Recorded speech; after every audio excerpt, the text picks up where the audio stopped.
I was 100 feet below the surface when I nearly died. Just another Tuesday for Riley Brown, underwater welder extraordinaire. The pressure suit felt like a second skin after 8 years in this line of work, even as the crushing weight of the North Pacific pressed against me from all sides. Status check, Brown. My supervisor barked through the comms.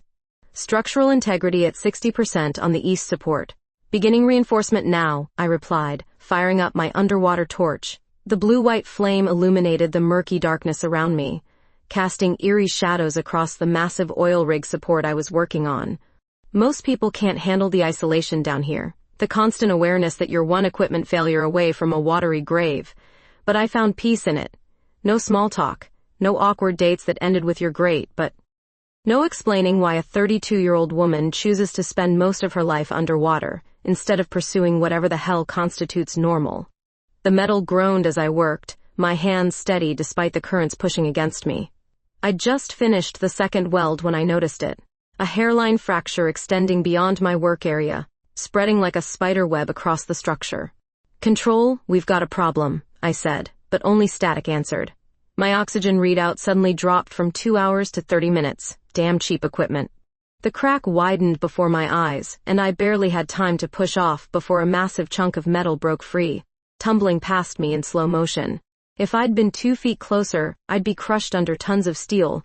My heart hammered as I ascended, making the necessary decompression stops despite every instinct screaming to race to the surface. When I finally climbed aboard the platform, my supervisor Dave was waiting, face pale as a ghost. "Jesus, Brown. We lost comms for 15 minutes. Thought we'd lost you too." I peeled off my helmet, letting the cold air hit my sweat-soaked blonde hair. Takes more than a structural failure to get rid of me. Later, in the dry warmth of Dave's office, he pushed a piece of paper across his desk. "Mandatory 2 weeks leave. Company policy after a near miss." "I don't need—" "Not negotiable," he cut me off. "Besides, you've banked enough overtime to take a year off if you wanted to." That night in my sparse apartment overlooking the Irvine Harbor, I paced like a caged animal. 2 weeks with nothing but my thoughts for company. Brilliant. I pulled out my laptop and started searching for something, anything, to fill the time. That's when I saw it, Hillcrest Orchards, Fall Apple Picking Festival. The image showed people laughing among trees heavy with bright red fruit, golden autumn light filtering through the leaves. Something about it called to me. Something so completely opposite from the cold, dark world I inhabited. By morning, I'd thrown a duffel bag in my truck and headed inland. 3 hours later, I was standing at the entrance to Hillcrest Orchards, surrounded by families and couples in matching flannel shirts, looking ridiculously out of place in my worn jeans and faded work jacket. "First time picking?" asked the cheerful woman at the entrance, handing me a wooden basket. "That obvious, huh?" She smiled. "The trees at the north end have the sweetest varieties. Fewer people head that way too." The orchard was peaceful, the gentle rustle of leaves and distant laughter a strange contrast to the mechanical hum and pressurized silence I was used to. I wandered toward the north end as suggested, breathing in air that smelled of apples and earth instead of metal and salt. I spotted a perfect apple just out of reach and stretched for it, standing on tiptoes atop the rickety ladder.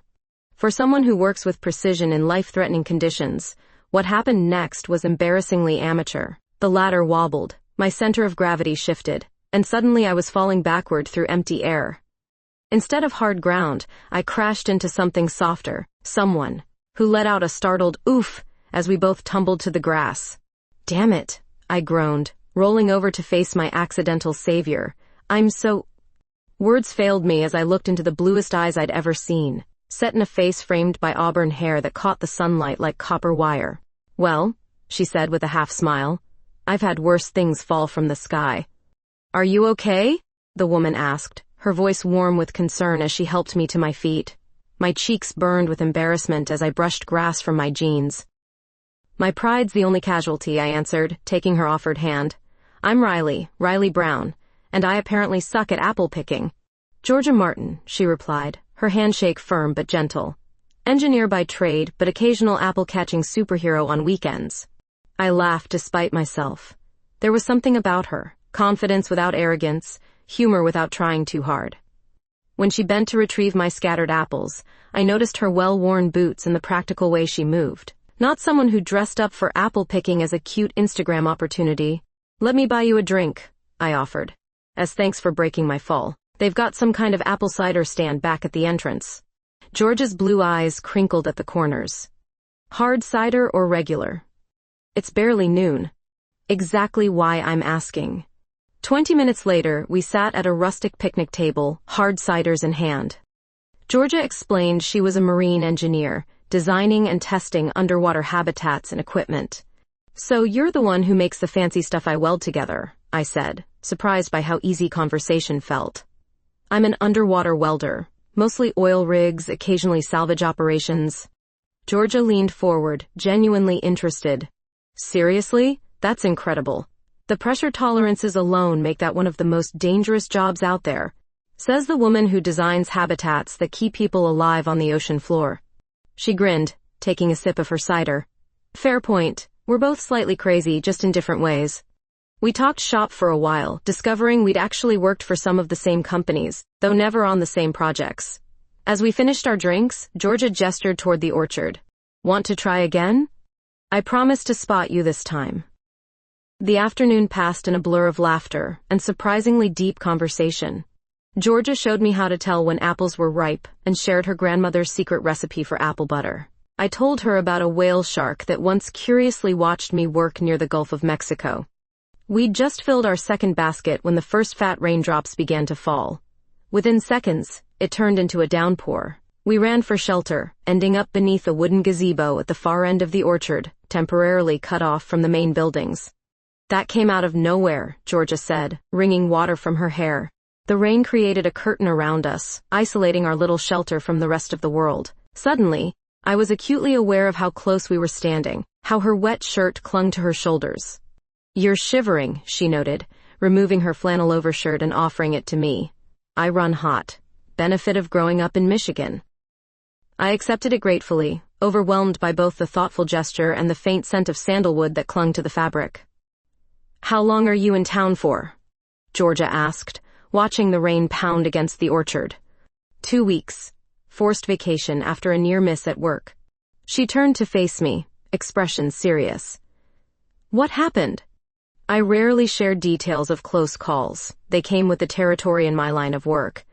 But something about her direct gaze made me open up. I described the structural failure, the communications blackout, the free-falling piece of steel that nearly crushed me. Damn, Georgia whispered when I finished.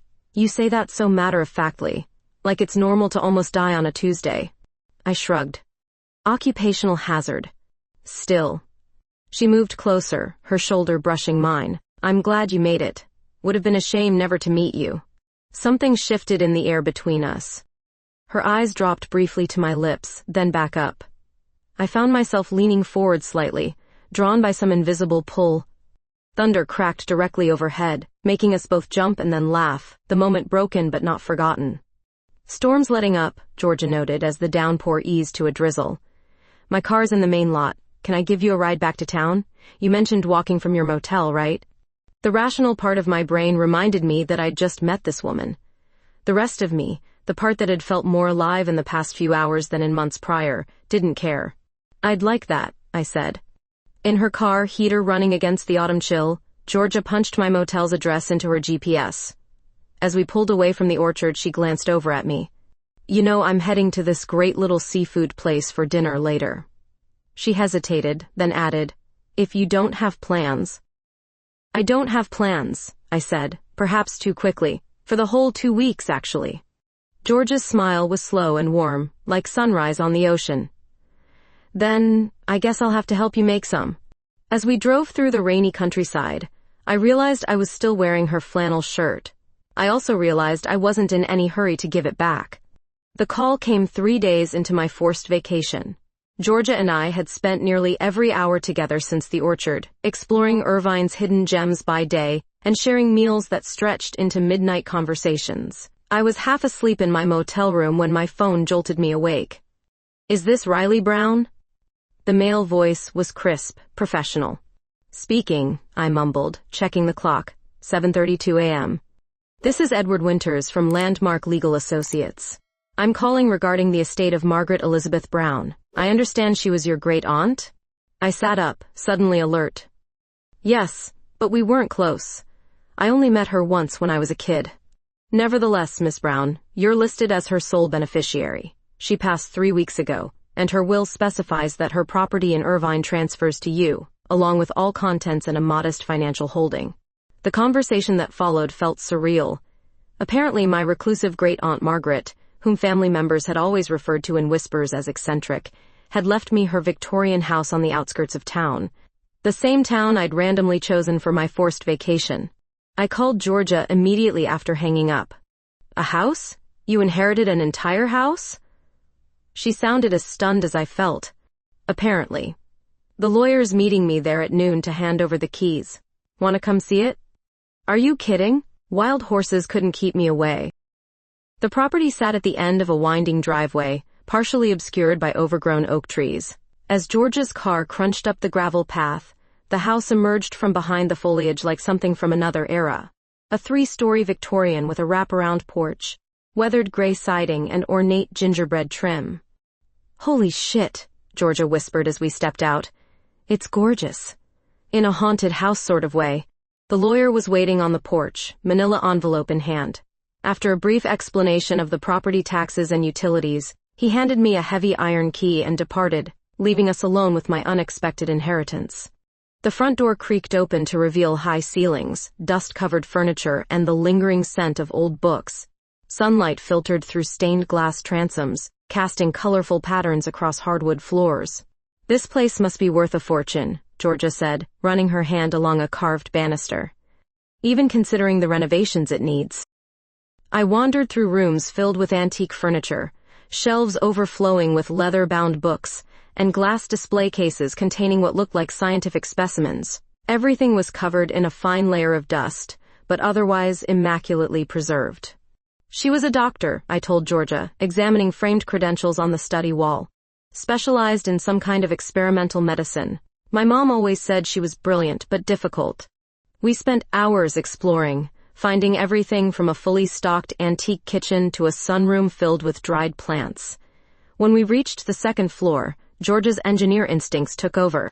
The structure seems solid, she said, tapping walls and examining ceiling corners. Plaster's cracked in places, and you'll need to update the electrical, but nothing catastrophic. You sound like you know what you're talking about. She shrugged. Dad was a contractor. I grew up on job sites before I fell in love with marine engineering. As afternoon faded into evening, we ordered pizza and sat cross-legged on the floor of what had been my great-aunt's dining room, sharing a bottle of wine we'd brought from town. What are you going to do with it? Georgia asked, gesturing around with her wine glass. Sell it? Rent it out? I surprised myself with my answer.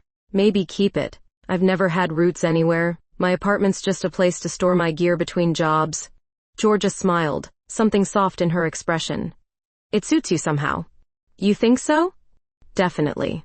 Unexpected, full of hidden depths, a bit intimidating at first glance, but... She trailed off, her cheeks flushing slightly. But what? I prompted, leaning closer.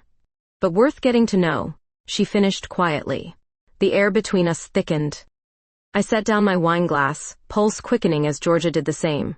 This time, there was no thunderclap to interrupt as I leaned forward.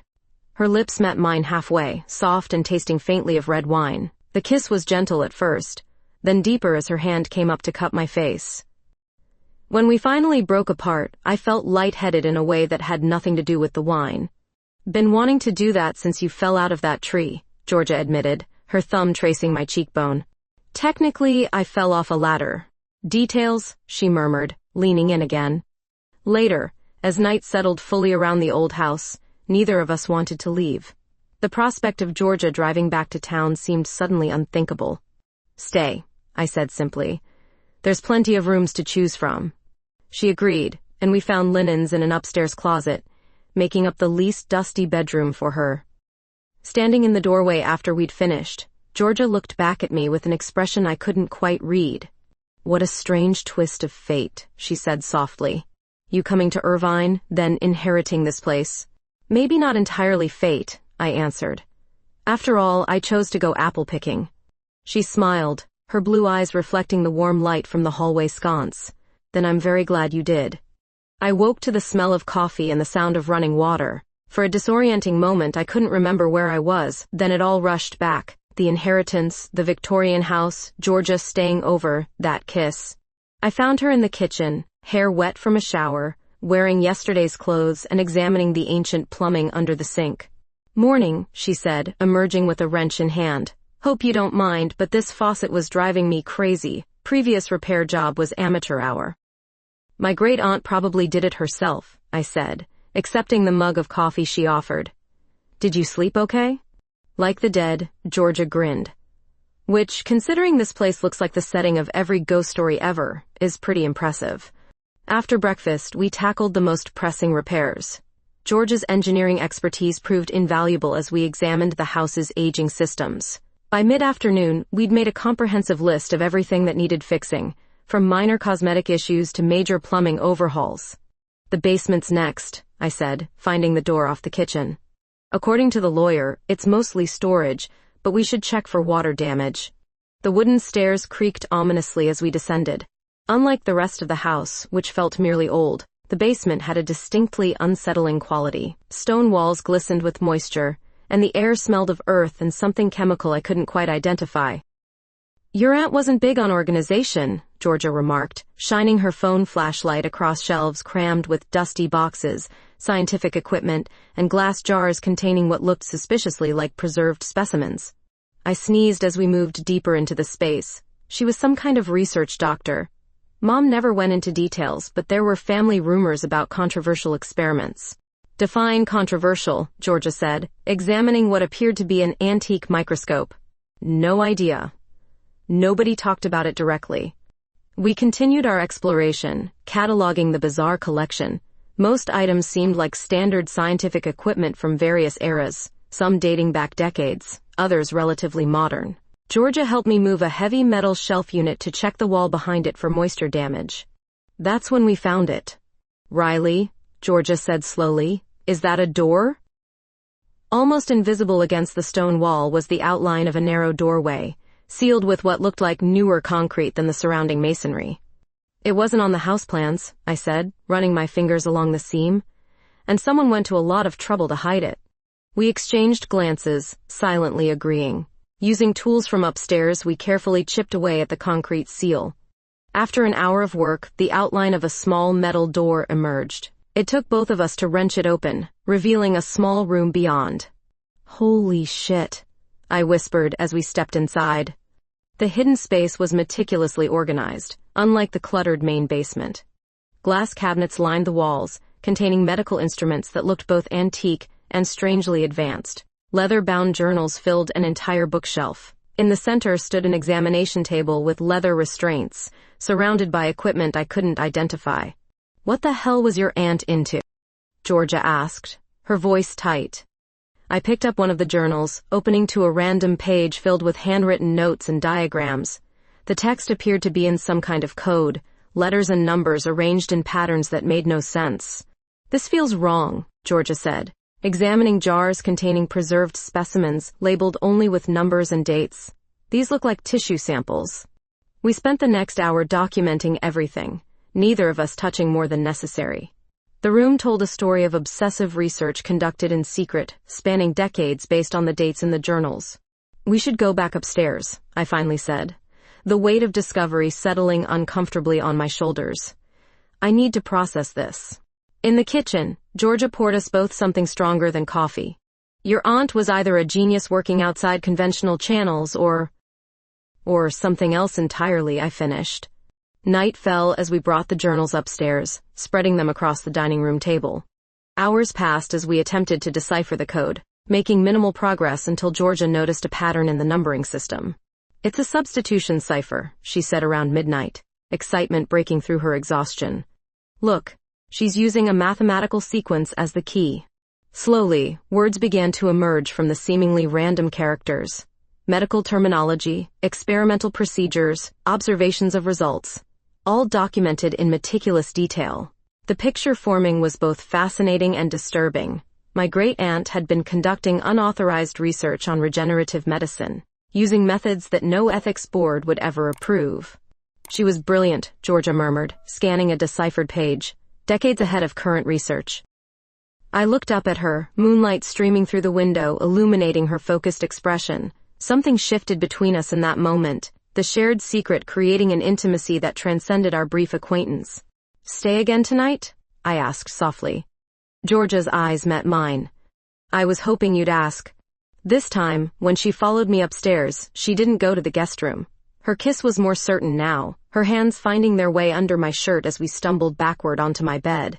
Clothing disappeared piece by piece, and I gasped as her lips traced a path down my neck, across my collarbone. "Is this okay?" she whispered against my skin. "More than okay," I breathed, pulling her closer.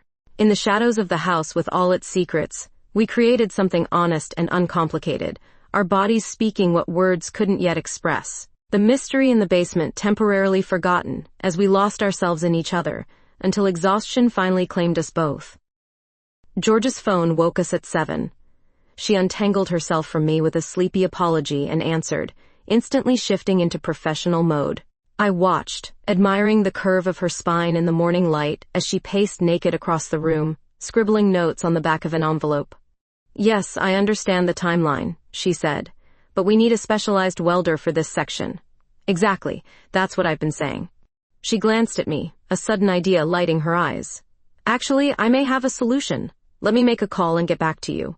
After hanging up, she sat on the edge of the bed, an excited expression replacing her professional demeanor. "How would you feel about cutting your vacation short for a very lucrative consulting job?" "Depends on the job," I replied, pulling her back down beside me. The marine habitat project I've been leading hit a snag. The underwater junction chambers need specialized welding, the kind that requires certifications only a handful of people have. She traced patterns on my shoulder. "People like you. You want to hire me?" "The company wants to hire you. I just happen to know you're available." She hesitated. "Unless working together would be complicated." I considered it for about 3 seconds. My bank account could use the boost, especially with a house to renovate. And the thought of seeing Georgia in her professional element was undeniably appealing. "I'm in," I said. "When do they need me?" The next morning found us at the Irvine Marine Engineering Center, a sleek building overlooking the harbor. Georgia transformed before my eyes. The relaxed woman I'd come to know replaced by a focused project leader commanding respect from everyone we encountered. "These are the junction specs," she explained, spreading blueprints across a conference table while her team looked on. The previous contractor couldn't maintain structural integrity at this depth with the required tolerances. I studied the designs, impressed by their elegance. "These are incredible." "You designed these?" Pride flashed in her eyes. "Lead designer, yes." For the next several hours, I immersed myself in the technical challenge, suggesting modifications to the welding approach that would strengthen the critical junction points. The team's skepticism gradually shifted to acceptance as Georgia backed my recommendations. "She's the best in the business," Georgia told them. "If Riley says it can be done this way, it can." By afternoon, I was officially contracted as a specialized consultant, with a dive scheduled for the following day to assess the existing structure. As we left the facility, Georgia nudged my shoulder. "That went well. You impressed them." "They seemed surprised you brought in an outside expert." She laughed. "They're surprised I know an underwater welder who happened to be in town." "What are the odds?" "About the same as someone falling off a ladder into your arms at an apple orchard," I replied. Back at the house, we spent the evening continuing our investigation of my great-aunt's hidden research. Georgia had brought scanning equipment from work, and we digitized several journal pages for easier decryption. "There's a pattern here," she said, highlighting dates across multiple entries. Every October, she made expedition notes, references to the site and retrieval operations. I leaned over her shoulder, scanning the decrypted text. "And here, coordinates," repeated in multiple journals. Georgia entered the numbers into a mapping application. "That's interesting. It's a location in Lake Brighton, about 20 miles from here." "A lake? What would a medical researcher want with a lake?" "Don't know, but look at this." She pointed to a small object we'd found among the medical instruments, what appeared to be an old brass key with numbers etched into its handle. The same coordinates. We stared at each other as the implications sank in. Whatever my great-aunt had been researching, part of it was apparently hidden underwater at those exact coordinates. "We have the equipment," Georgia said slowly. After tomorrow's official dive, we could take a detour to this lake. The professional part of me hesitated. Using company gear for a personal expedition was ethically questionable. But something about the mystery pulled at me, a need to understand the legacy I'd inherited. Let's do it, I decided. But let's be smart about it. Later that night, as we lay in bed discussing the logistics of our planned side expedition, Georgia propped herself up on one elbow, studying my face in the dim light. This is crazy, you know that, right? We just met a week ago, and now we're planning an unauthorized dive to follow the breadcrumbs left by your possibly mad scientist great-aunt. I laughed, pulling her down for a kiss. When you put it that way, it sounds perfectly reasonable. Does it scare you? She asked more seriously. What we might find. Yes, I admitted. But I'd rather know than wonder. She nodded, settling against my shoulder. The dive team's going to love you tomorrow. Just don't make me look bad by being too brilliant. I'll try to restrain my genius, I promised, feeling strangely content despite the mysteries surrounding us. Whatever waited in that lake, whatever secrets my great-aunt had kept, facing them with Georgia felt right in a way I hadn't expected. As sleep claimed me, I wondered briefly what Dave, my supervisor back home, would think of all this. Somehow, I doubted forced vacation was supposed to include inheriting a Victorian house, uncovering secret research, starting a relationship, and joining an elite underwater engineering project, all in the span of a week. But then, I'd never been particularly good at following expected paths. The next 3 days were a blur of professional diving and secret research. By day, I worked alongside Georgia's team, impressing them with underwater welding techniques they hadn't considered. By night, we huddled in the dining room of my inherited house, deciphering more of my great-aunt's journals. Listen to this entry from 1983, I said, reading from our translated notes. Subject shows remarkable cellular regeneration after exposure to compound RX-7. Tissue samples maintain viability outside normal parameters. Ethical considerations prevent further human trials, but results suggest breakthrough potential. Georgia looked up from her laptop, where she'd been cross-referencing medical terms. There's nothing in modern research databases about any compound called RX-7. Here's why, I said, flipping to another decoded page. Federal inquiry intensifying. Moved primary research to secondary location. Lake facility remains uncompromised. She was being investigated, Georgia concluded, and transferred her most controversial work to whatever's at those lake coordinates. As we pieced together Margaret's history, a disturbing picture emerged. My great-aunt had been a brilliant medical researcher whose work on cellular regeneration had shown remarkable promise. But when conventional channels deemed her methods too experimental, she'd gone underground, continuing her work in secret. She wasn't evil, I said, struggling to reconcile the emerging truth with my need to believe the best. She genuinely thought she was working towards something that could help people. Georgia squeezed my hand. Most complicated legacies are like that. Good intentions, questionable methods. The more we translated, the clearer it became that Margaret had conducted experiments that crossed ethical lines. There were references to volunteer subjects who experienced side effects ranging from minor to severe. Later entries grew increasingly paranoid, documenting her fear of discovery and determination to preserve her research. She was brilliant, Georgia admitted, as we examined chemical formulas that meant nothing to me but had her scribbling excited notes. Some of these approaches are decades ahead of current thinking. Does that justify her methods? I asked, the question that had been plaguing me for days finally emerging. Georgia set down her pen, considering carefully. No, but it complicates things. What do we do with this knowledge now? Expose her and tarnish her reputation posthumously, or let her research potentially help people? I had no answer. The weight of this inheritance, not just the house, but the moral responsibility for my great-aunt's legacy, felt overwhelming. If we went public with what we'd found, Margaret would be remembered as a mad scientist who performed unethical experiments. If we kept it secret, were we complicit? We need to see what's in that lake, I finally said. Then we decide. Georgia nodded. We finish the company dive tomorrow. Lake Brighton the day after. That night, unable to sleep, I found Georgia in the study, examining the framed credentials on the wall. She won awards, Georgia said softly. Recognition from major medical institutions.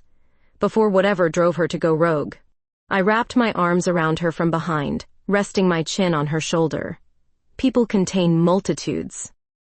Are you afraid of what we might find? Yes, I admitted. But I'm more afraid of not knowing. She turned in my arms, her expression serious. Whatever we discover, we'll face it together. I'm all in, Riley. Her words made something bloom in my chest, warm, terrifying, and wonderful. This woman I'd known for such a short time had become essential to me in ways I couldn't fully articulate. I'm falling for you, I whispered, the admission feeling both premature and long overdue. Is that crazy? Georgia's smile was luminous in the dim light. If it is, we're both crazy. Her kiss was different this time, not hungry or urgent, but tender in a way that made my heart ache. We made love slowly in the study, surrounded by the evidence of my great-aunt's complicated legacy, creating something simple and true amid the moral ambiguity. The following evening, we made our final preparations for the lake expedition. Georgia had arranged for us to test some equipment, creating a plausible cover story that wouldn't raise suspicions when we checked out the diving gear. As we packed the truck, I found myself staring at the brass key we'd discovered. The coordinates etched into its handle seemed to burn into my palm. Second thoughts? Georgia asked, noticing my hesitation. Just wondering what doors this opens, I replied, and whether some things should stay locked. She took my free hand, intertwining our fingers. Too late for that now. We're already through the door. I nodded, knowing she was right. We'd crossed a threshold the moment we'd broken through that sealed wall in the basement. Whatever waited for us beneath Lake Brighton's surface, we were committed now. To the truth, to the legacy I'd inherited, and increasingly to each other. First light tomorrow, I said, tucking the key into my pocket. Let's see what Aunt Margaret was hiding. Dawn painted Lake Brighton in watercolor grays as we arrived, our truck loaded with borrowed diving equipment. The lake sat in a depression surrounded by pine forest, its surface unnaturally still in the morning air. No other vehicles occupied the small gravel lot. Perfect timing, Georgia said, checking her watch. We've got about 6 hours before anyone might miss this equipment. We worked efficiently, unloading and assembling our gear with the practiced motions of professionals. Despite the unofficial nature of our dive, we followed proper safety protocols, Georgia's engineering precision complementing my diving experience. Coordinates put the location about 70 feet down, near the center, she said, studying the topographical map she downloaded. Lake's about 120 feet at its deepest point. Visibility? I asked, adjusting my regulator. Limited. 10 to 15 feet at best, according to local diving forums. I nodded, mentally preparing for the challenges. 70 feet wasn't particularly deep by my standards, but limited visibility in unfamiliar waters added significant complexity. We did our final equipment checks at the shoreline. Georgia looked different in diving gear, all business, her movements precise and confident. I felt a surge of admiration watching her methodically verify each connection and gauge. Ready? I asked as we stood thigh-deep in the cold water. She nodded, pressing her mask to her face. Lead the way, welding girl.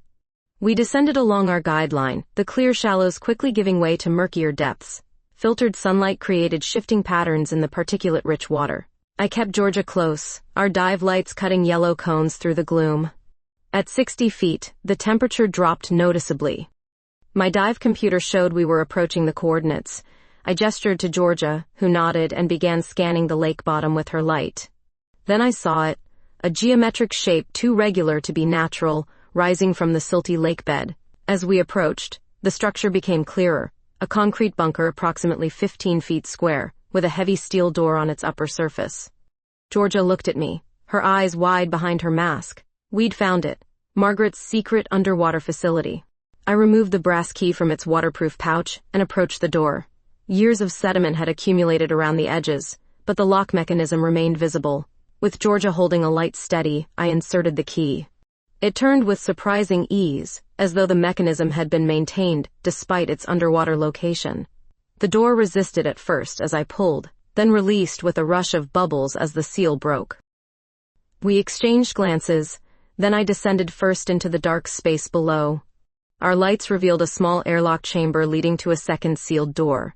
This one had a wheel lock mechanism similar to a submarine hatch. Working together, we managed to turn it, revealing a surprising sight beyond, a completely dry interior space. We climbed inside, removing our masks and regulators, once it was clear the chamber was indeed airtight and contained breathable air. "How is this possible?" Georgia gasped, looking around. "This place should be flooded." The room was a perfectly preserved laboratory, smaller but similar to the hidden basement room at the house.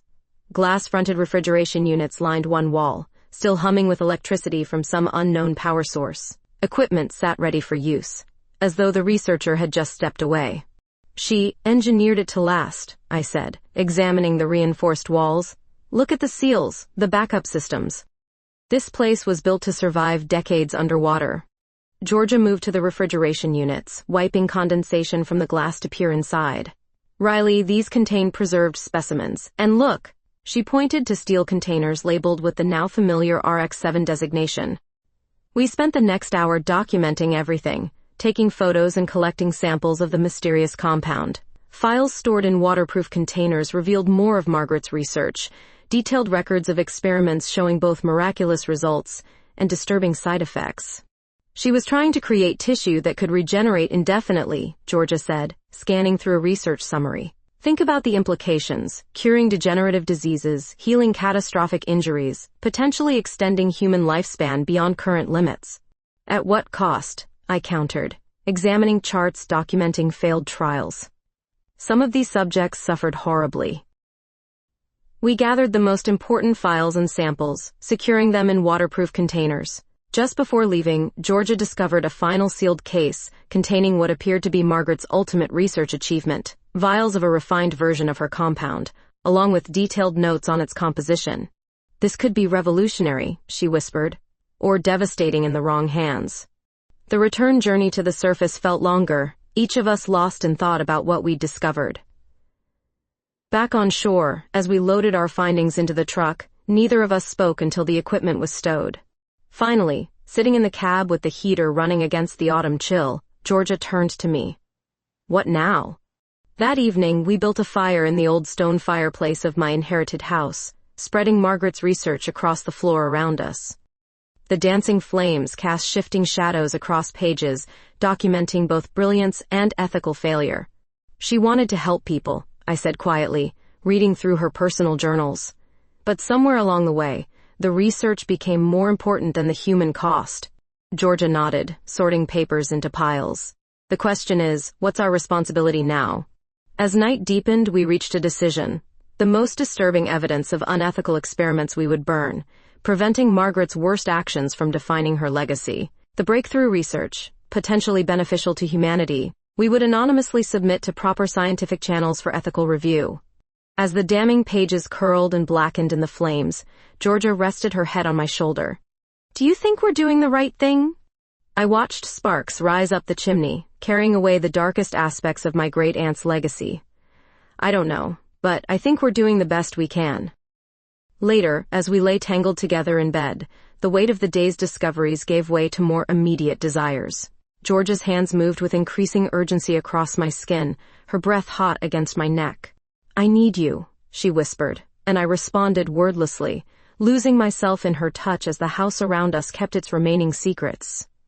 Georgia's work kept her late at the Marine Engineering Center, so I spent the morning carefully packaging the scientific materials we'd decided to preserve. Using an anonymous shipping account, I addressed the package to the medical research department of a prestigious university, including only a brief note explaining that the materials represented unpublished work by the late Dr. Margaret Brown. As I sealed the box, I felt a strange mix of betrayal and relief. Was I honoring my great-aunt's legacy or betraying her wishes by exposing research she'd kept hidden? My phone buzzed with a text from Georgia. "Big news. Meet me for lunch?" An hour later, we sat at a harborside cafe, watching fishing boats return with their morning catch. Georgia could barely contain her excitement. "The university called. They received our package and have preliminarily reviewed the materials." I nearly choked on my iced tea. That was fast. "Apparently, your great-aunt's name still carries weight in certain circles. When they saw her unpublished research, they bumped it to the top of their review list." She leaned forward, lowering her voice. "They want to create an exhibition about her work, focusing on her early ethical research and theoretical breakthroughs." "An exhibition? You mean in a museum?" Georgia nodded. The university has a medical history museum. They're proposing a special exhibition on pioneers in regenerative medicine, with Margaret as a central figure. I tried to process this unexpected turn. After days of grappling with the moral ambiguity of my great-aunt's legacy, the idea that part of her work might be publicly celebrated felt surreal. Would they mention the other stuff? I asked cautiously. No. They'll focus on her published work and the theoretical papers we included. The more problematic research remains buried. Georgia reached for my hand. Riley, this could redefine how she's remembered. Not as a reclusive figure who disappeared from scientific discourse, but as a visionary whose work continues to inspire new research. Walking back to the house that afternoon, I felt lighter, as though a burden had shifted. We'd found a middle path, neither exposing Margaret's worst actions nor keeping her legitimate scientific contributions hidden. That evening, as I sorted through more of her personal effects in the study, I found something unexpected tucked inside an old medical textbook, architectural drawings for renovating the basement of the house, transforming it from a dark laboratory space into a bright studio apartment. The plans were dated just weeks before her death. Georgia, look at this, I called. She examined the drawings, her engineer's eye appreciating the technical details. These are professional plans. She was going to completely reconfigure the basement. More windows, proper ventilation, modern finishes. Why would she do that after spending decades using it as a secret lab? Georgia shrugged. Maybe she was ready for a change. Or wanted to rent it out for income. Or maybe, I thought, my reclusive great-aunt had finally been ready to let light into the darkest corners of her life. The timing felt significant. These plans created shortly before her death, suggesting a desire for transformation, for opening up what had been hidden. I want to do this, I decided suddenly. Not exactly these plans, but something similar. Convert the basement into something positive. Georgia's eyes lit up. I could help design it. We could incorporate natural light, sustainable materials. We? I echoed, something fluttering in my chest. She hesitated, then met my gaze directly. I've been thinking about us, Riley. This thing between us happened so quickly, but it feels significant. It does, I agreed softly. My apartment lease is up next month, she continued. And you mentioned staying in Irvine, renovating this place. I caught my breath, suddenly understanding where she was heading.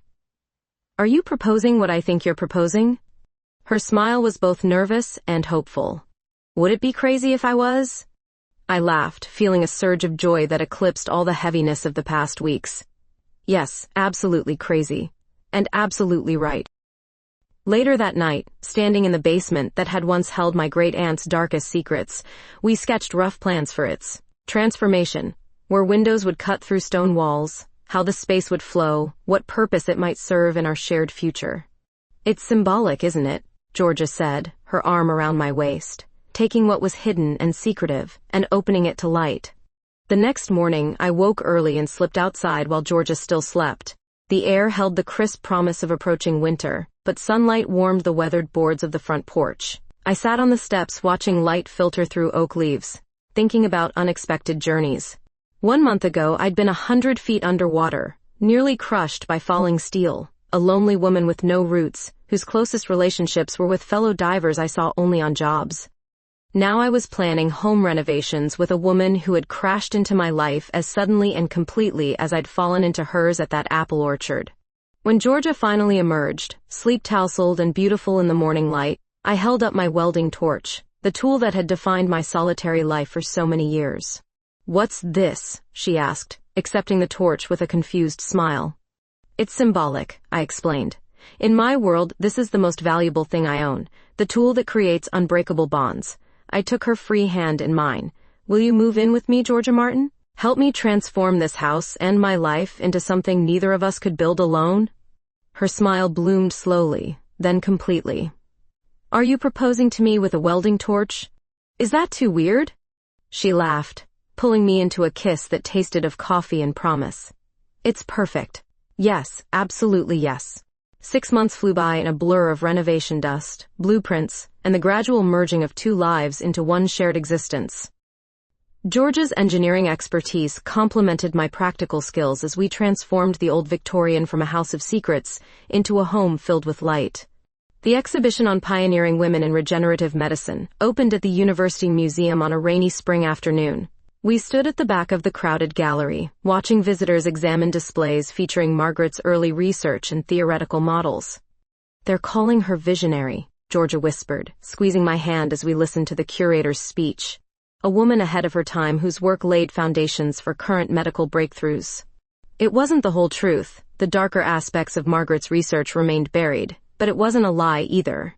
The exhibition focused on her legitimate contributions, while allowing her more questionable methods to fade into history.